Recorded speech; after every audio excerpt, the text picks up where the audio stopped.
তো বন্ধুরা মুগের ডাল দিয়ে আগে খেয়ে নেবো। আর পেঁয়াজ পোস্তটা দেখো দারুণ হয়েছে কিন্তু।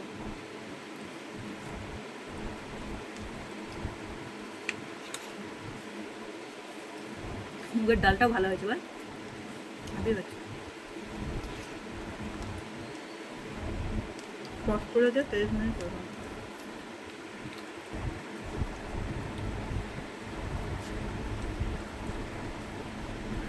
পেঁয়াজ পোস্ত দিয়ে যে কি ভালো খেলাম আজকে মেয়ের কথায়।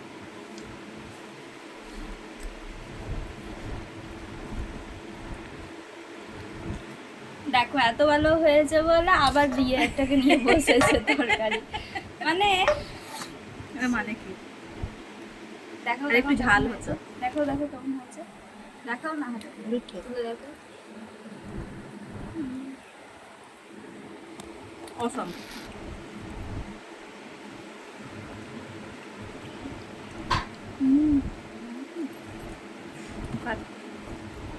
এক মিনিট 1.5 সেকেন্ড হয়ে গেল।